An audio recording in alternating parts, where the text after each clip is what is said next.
అందరు ఎట్లున్నారులా నేనైతే మంచిగున్నా. మరి ఇయాలైతే లచ్చక ముచ్చట్లలా మంచి మంచి ముచ్చట్లదే పట్టుకొచ్చిన. మరి ఆలస్యం ఎందుకు, షురు వేసేద్దాం లచ్చక ముచ్చట్లు. సాధన చేస్తే రానిదంటూ ఏముండదు. అగో అట్లా అక్షరాలు దిద్దే టైంలోనే సంగీతం సుతా నేర్చుకున్నారు వీళ్ళు. అంతేకాదు పాటలు వాడుట్లా ఆరితేరి మస్తుగానం అవార్డులు అందుకొని వారెవ్వా అనిపించుకుంటారు.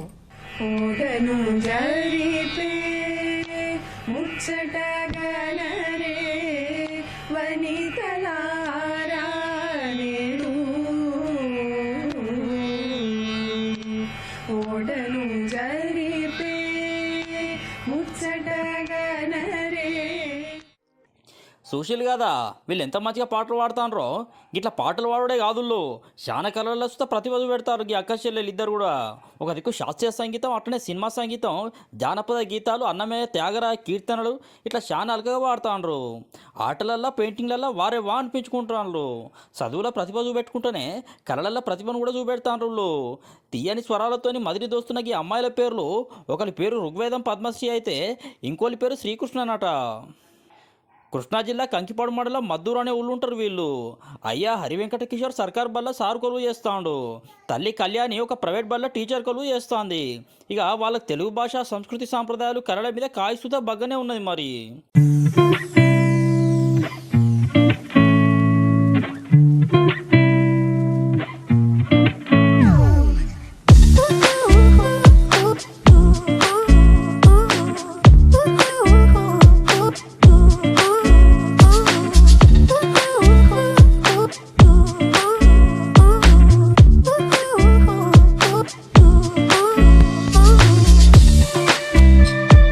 భగవద్గీత, ఆదిత్య హృదయం, సహస్రీ కృష్ణ అవతారానికి సంబంధించిన శాన గ్రంథాలను పొల్లు లేకుండా చదువుతున్నట్టులో 10 ఏళ్ల వయసు రానప్పుడే శాన అవార్డులు వచ్చినాయట వీళ్లకు. మొదట్లో జిల్లా స్థాయిలో అటెంక రాష్ట్ర స్థాయి పోటీలలో పాల్గొని శానే అవార్డులు అందుకున్నారు. ఇట్లా రాష్ట్ర, జాతీయ, అంతర్జాతీయ వేదికల మీద ఏం తక్కువ 500కు పైనే ప్రదర్శనలు ఇచ్చి ఫేమస్ సంగీత దర్శకులు, గాయకులతో సన్మానం సుతా చేసుకున్నారట్టులో.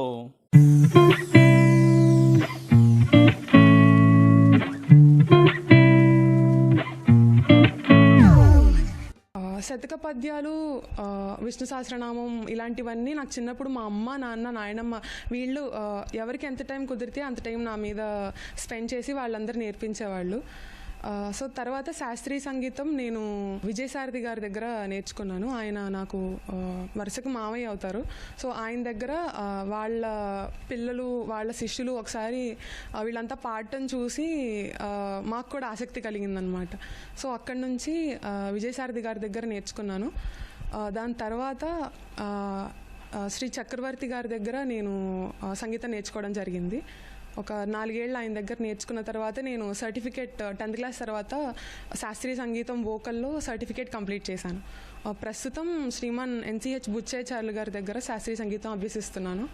2018లో సింగపూర్లో పెట్టిన అంతర్జాతీయ పాటల పోటీలలో ఫస్ట్ ప్రైజు, అట్లనే 2వ ప్రైజ్తో తీసుకున్నారు వీళ్ళు. ఇక అంతేకాదు 2019 సంవత్సరంలో ఇనాంలు వచ్చినాయట బాగానే. అట్లనే శాస్త్రీయ సంగీతంలో సుతా ఇనాంలు అందుకున్నారు. సంగీతంలో, పెయింటింగ్లో వీళ్ళ ప్రతిభను చూసి అమెరికా ఉండే మెరిట్ కౌన్సిల్ నుంచి సర్టిఫికేట్స్ అందుకున్నారు. ఇటీవల నాకు 2 వరల్డ్ రికార్డ్స్ రావడం జరిగింది. Champion book of world records, ఇంకా high range book of world records. నేను first and youngest person. 116 Telugu cinema పాటలు ఫీమేల్ సింగర్స్ పాడింది. సినిమాలో వాళ్ళు ఏవైతే పాటలు పాడారో వాటిలోంచి చిన్న పార్ట్ 2 minutes 3 minutes వరకు మంచి పార్ట్ ఏదైతే ఉందో ఆ పార్ట్ నేను కట్ చేసుకొని ఒక 2 to 3 minutes పర్ఫామ్ చేయడం జరిగింది. Back to back 4 hours 45 minutes పాడడం జరిగింది అనమాట. సో అక్కడ పర్ఫామ్ చేసిందంతా నేను చిన్నప్పటి నుంచి పాడుతూ ఉండడం వల్ల వచ్చిన ఇన్స్పిరేషన్, అక్కడ నుంచి వచ్చిన ఇంట్రెస్ట్, ఎలా పర్ఫామ్ చేయాలి అన్నదంతా నేను చిన్నప్పటి నుంచి అందరినీ చూసి నేర్చుకున్నది. నేను నేషనల్ లెవెల్లో మరియు ఇంటర్నేషనల్ లెవెల్లో కూడా పర్ఫామ్ చేయడం జరిగింది. మన భారతదేశాన్ని రిప్రజెంట్ చేస్తూ 2019లో సింగపూర్లో నేను పాడడం జరిగింది. 3 దేశాలకి కాంపిటీషన్ జరిగిందనమాట. సింగపూర్, మలేషియా, ఇండియా ఈ 3 దేశాలకి అక్కడ తెలుగు అసోసియేషన్ వాళ్ళు నేషనల్ లెవెల్ ఇంకా ఇంటర్నేషనల్ లెవెల్ కాంపిటీషన్స్ ఛాంపియన్షిప్ చేయడం జరిగిందనమాట. సో అక్కడికి వెళ్ళి నేను పర్ఫామ్ చేయడం జరిగింది భారతదేశాన్ని రిప్రజెంట్ చేస్తూ. అక్కడ నాకు మొదటి బహుమతి వచ్చిందనమాట. సో ఇండియాకి మొదటి బహుమతి తీసుకొచ్చాను. అంటే ఇంటర్నేషనల్ లెవెల్లో మరియు నేషనల్ లెవెల్లో మన దేశాన్ని, మన రాష్ట్రాన్ని రిప్రజెంట్ చేస్తూ కూడా నేను 10-15 ప్రదర్శనలు ఇచ్చాను ఇంటర్నేషనల్ లెవెల్లో, ఇంకా నేషనల్ లెవెల్లో. ఈ సంవత్సరం మహిళా దినోత్సవం అప్పుడు 116 మంది మహిళా గాయకులు వాడిన పాటల్ని ఏం తక్కువ 4 గంటల 40 నిమిషాల దాకా వాడిందట ఈ అక్క. ఇక ఇట్లా ఆగకుండా పాటలు వాడుతోని రికార్డులకు సుత ఎక్కింది. 20 ఏళ్ల వయసులోనే ఈ రికార్డులకు ఎక్కిన మొదటి తెలుగు అమ్మాయి గీవేనట. అంతేకాదు ఛాంపియన్ బుక్ రికార్డులకు సుత ఎక్కింది అక్క. ఒక్క సంగీతం అనే కాదు, చదువుల సుత మంచిగానే రాణిస్తానరట వీళ్ళు. బీటెక్ చదివిన పద్మశ్రీ అనే అక్క ఒక పెద్ద సాఫ్ట్వేర్ కంపెనీలో లక్షల జీతం తీసుకునే కొలువు కొట్టింది.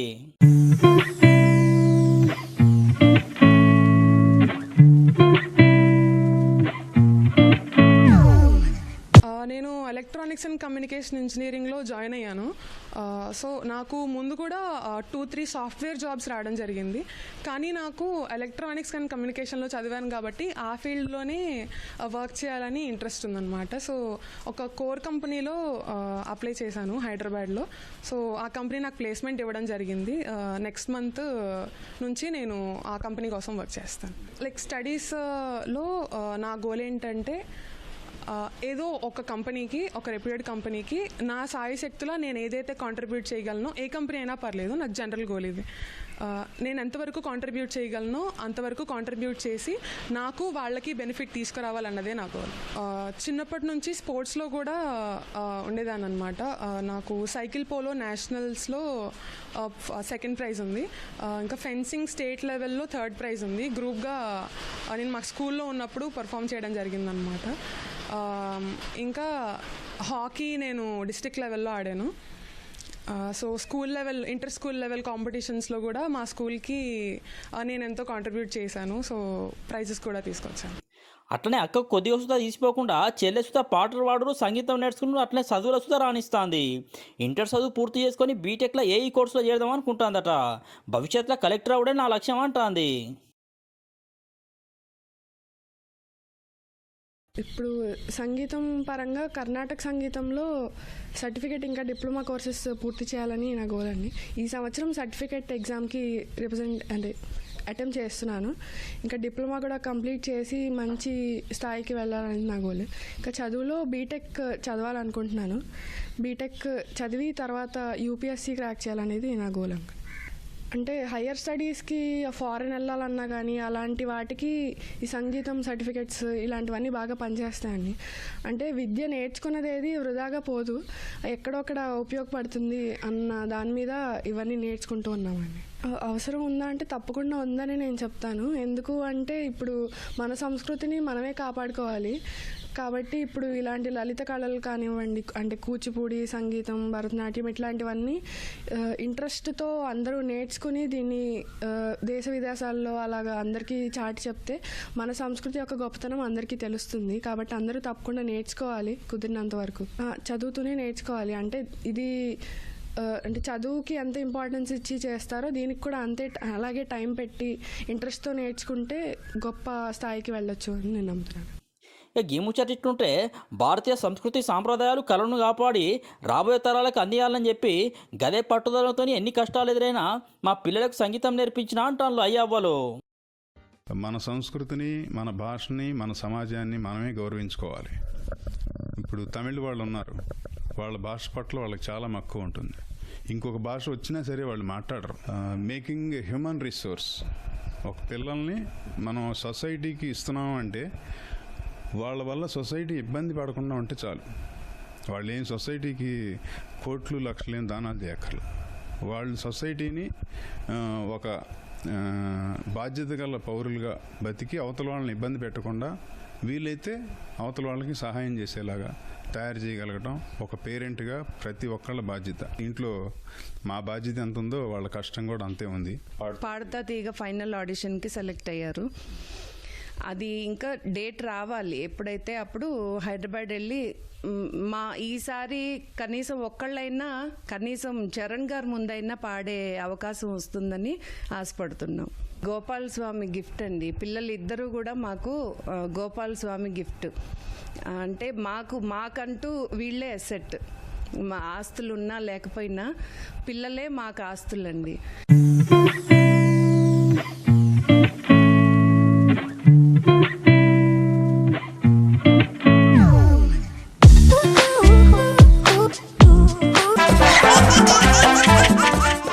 జిందగీ అన్నప్పుడు అంత మనం అనుకున్నట్టు ఉండదు. మనం ఒకటి అనుకుంటే ఇంకోటి అవుతుంది. అయితే కష్టాలు వచ్చినప్పుడు బెదరకుండా ముందడుగు వేసినప్పుడే అనుకున్న లక్ష్యం చేరుకుంటాం. సేమ్ ఈ చెల్లె లెక్కని.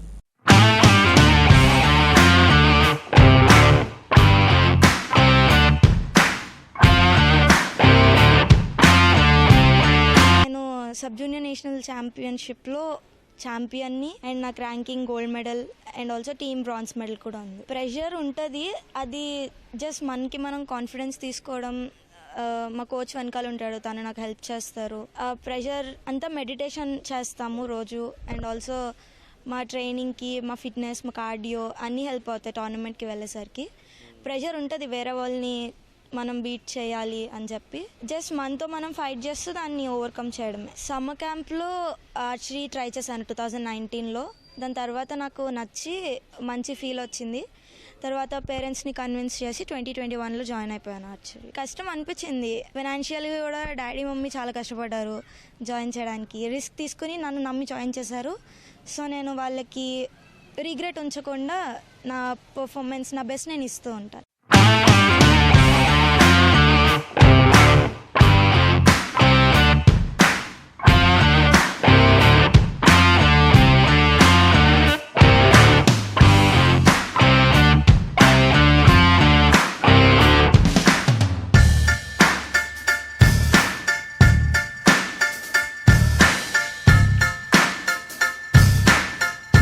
Archery maximum it's a mental game. Like మనం ఎంత ఫిజికల్ ఉన్నా, ఎంత స్ట్రెంగ్త్ ఉండి, ఎంత మంచి షూటింగ్ ఉన్నా మన మైండ్ వాడకపోతే అస్సలు వర్కౌట్ అవ్వదు. సో అక్కడ మనకి ఎల్లో చూసి కొట్టాలనిపిస్తుంది, దాన్ని ఆపుకోవాలి, దాన్ని చాలా కంట్రోల్ చేయాలి, చాలా ఉంటుంది. మైండ్ గేమ్, మైండ్తో గేమ్ చాలా ఆడాలి. మొన్న నేషనల్స్లో నాకు ఉన్న 4 మెడల్స్.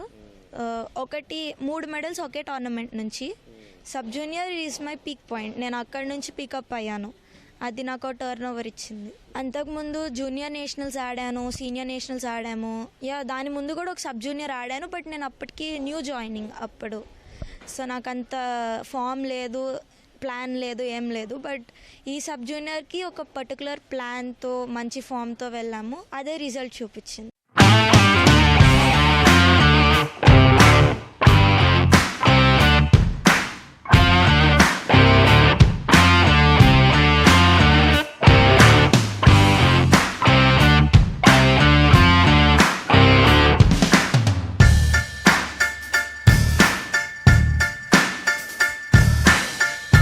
అది మనకి ఫిట్నెస్ మన బాడీ బట్టే ఉంటుంది, అదేం అంతగా పట్టించుకోను. ఇప్పుడు కూడా అంతే, మన ఒపోనెంట్ గురించి పట్టించుకోకుండా మన బెస్ట్ మనం ఇచ్చినప్పుడే మనం ఏదైనా చేయగలం.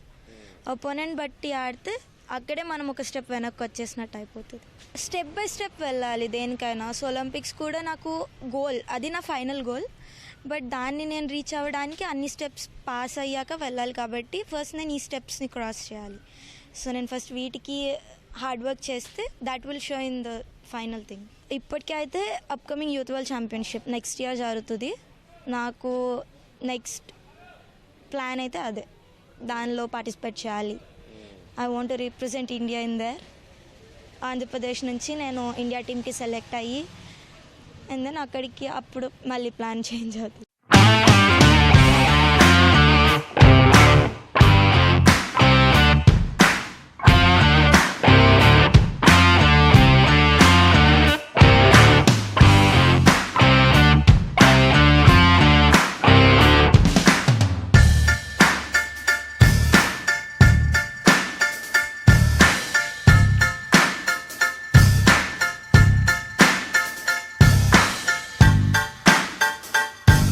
ఇంట్రెస్ట్తో నేను గేమ్ ఆడతానని చెప్పి 2 సంవత్సరాల పాటు అడిగితే 2021లో ఇక్కడికి షిఫ్ట్ అయ్యాం ఫ్యామిలీ. తను ఇంట్రెస్ట్ చూపించింది కాబట్టి తను తగ్గట్టుగానే ముందుకెళ్తుందిగా. 40 years sub junior champion, medalist, ఒలింపిక్స్కి వెళ్ళాలంటుంది. అదే దూరమైన తీసుకెళ్తాం, ఇబ్బంది లేదు. మా వైపు మా సహకారం మేము ఇస్తాం.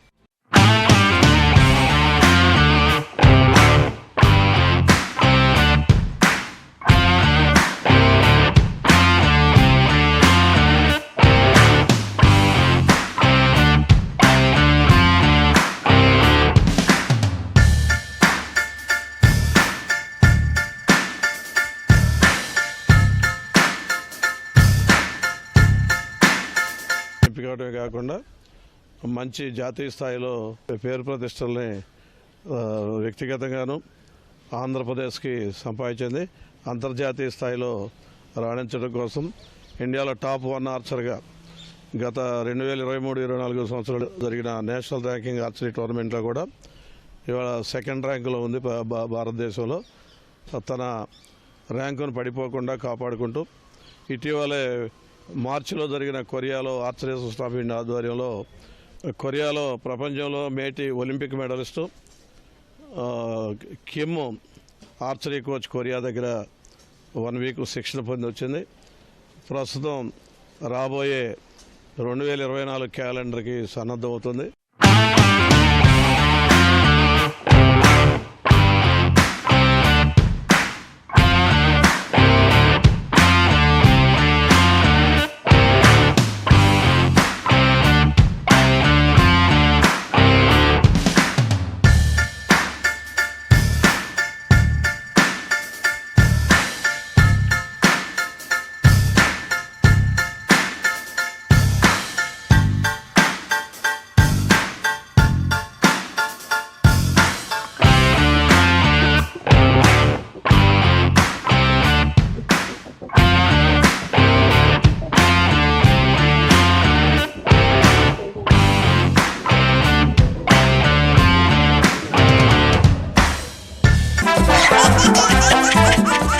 సుశీలానులా గివ్వి మరి ఎట్లా ముచ్చట్లు ఇంకొన్ని ముచ్చట్లు మళ్ళీ కలుస్తా అందరుకుంటా మరి.